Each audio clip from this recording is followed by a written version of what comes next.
I'm gonna tell you about the one part of your workout that's actually keeping you in pain.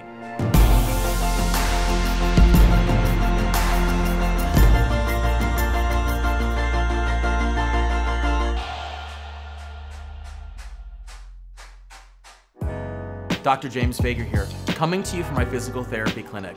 And I'm here to talk to you about the one thing that you hear at the gym all the time that's actually keeping you in pain. Be sure to stick around to the end of this video so you can learn more about your pain and take a quiz to learn about the specific things that you can do to help the pain go away. I see patients every day at my clinic that have had pain for years and sometimes decades. And it always surprises me to see them doing the same mistake with their body. They are told all the time with personal trainers, their yoga instructors, their Pilates instructors, their exercise class instructors to do this one thing with their abdominals. And this one thing that they're being told to do is to pull their stomach in, pull their belly button into their spine as a way to help stabilize their core, to activate their core. And while this may look like it's right on the surface, I can tell you it's not the way we're designed to move. When we're born, we're genetically encoded to move very specific ways, to develop how our bones work, how our bones move, how our joints are supposed to work together. This movement of pulling the stomach in is never part of that equation. It's not something that we learn as babies. It's not something we perform as babies. This is something we're taught later. And this phenomenon, this idea of pulling the stomach in, was based on a study that was done in 1979, 1980, right in the late 70s, early 80s. And it was simply a study that measured the muscle activity of the deep muscles in your stomach, the transversus abdominis specifically. And they had people who had back pain and people who didn't have back pain. And this study, they just measured what happened to that muscle when the participants lifted an arm. And what they found was that the muscle activity in that specific abdominal muscle was not as quick in people that had back pain. So as people went to lift their arm, the muscle didn't turn on as quickly as those people that didn't have back pain. And so the conclusion that has been taken from that one study is that you must pull that stomach muscle in order to create stability in your spine. And this is not accurate. This is not real science. There are many ways that the muscles can contract.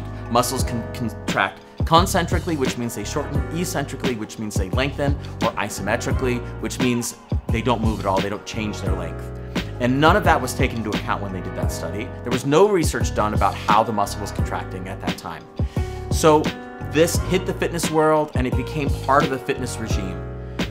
This is not based on normal human movement. Yes, our body has the ability to pull in, and yes, this is sometimes a technique that's used to make yourself look thinner, to feel thinner, to activate muscles in a certain way. But that should not be a part of normal human movement.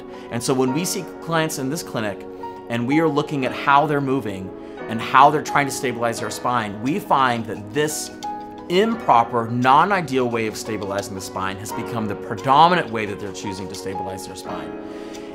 And this creates a cascade of events, an avalanche of events in your body, so that none of the body parts are moving correctly and accurately because the basic stability that they are getting their cue from is wrong. So we spend that time in this clinic teaching them how to let go of their stomach, to let go of that over-facilitated, over-tightened muscle, and teach them to relax it and create pressure and just create stability in their lumbar area, in their abdominal area correctly so that the rest of their body can follow suit and begin to move more easily and with less pain. So the best advice I could give you is if you're one of these people that has been taught this and you're practicing this over and over again, don't try to do anything but simply relax your stomach. Just let your stomach go when you perform your exercises. I guarantee your stomach will know what to do, and it won't just stay floppy and it won't be inactive.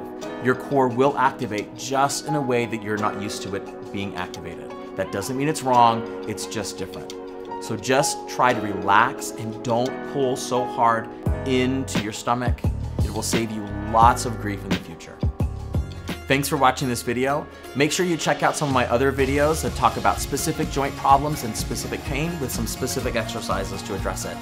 Also, be sure to leave some comments and let me know what you think about this idea. Let me know what your thoughts are and your experiences with it. I'd love to hear from you. Lastly, click the link down below to take that quiz that I mentioned before and to find out more about your particular pain problems and how I can help. Until next time, take care of yourself.